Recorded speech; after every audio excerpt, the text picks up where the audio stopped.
প্রিয় গায়েস, আসসালামু আলাইকুম। আশা করি সবাই ভালো আছেন। তো আমি আজকে আপনাদের সাথে আলোচনা করব কিভাবে পেঁপে গাছের মাথা অর্থাৎ পেঁপের অগ্রভাগ সুস্থ রাখা যায় এবং কোঁকড়ার হাত থেকে রক্ষা করা যায়, এটা নিয়ে আপনাদের সাথে কথা বলবো। তো এই হচ্ছে পেঁপের অগ্রভাগ অর্থাৎ আগা। দেখেন আপনারা, এই গাছটি কিন্তু সুস্থ এবং সুন্দর। তো আপনারা যে বিষয়টা খেয়াল রাখবেন সেটা হচ্ছে এই জায়গাটা আপনারা খেয়াল করবেন, আগাটা।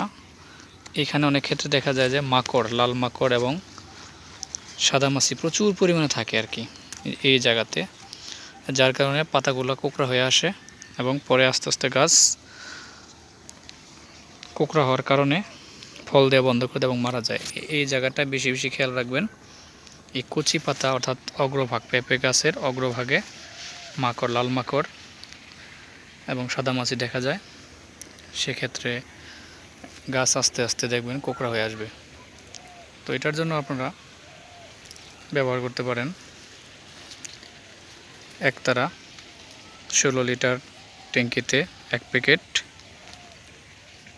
ভার্ডিমিক, 16 লিটারে 20 ml। তাহলে এই রোগটা আর আপনাদের জমিতে আসবে না। এই গাছগুলো যাতে সুস্থ থাকে, সুন্দর থাকে, সেক্ষেত্রে আপনারা 1 সপ্তাহ পর পর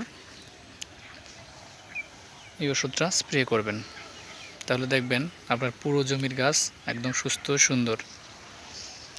পাশাপাশি গাছ সুস্থ রাখার কিছু কৌশল রয়েছে, সেটা হচ্ছে যে গাছটি দেখবেন রোগে আক্রান্ত, সেই গাছটি অবশ্যই তুলে দূরে ফেলে দেবেন, কারণ রোগাক্রান্ত গাছ থেকে পরবর্তী গাছে রোগ ছড়াতে পারে।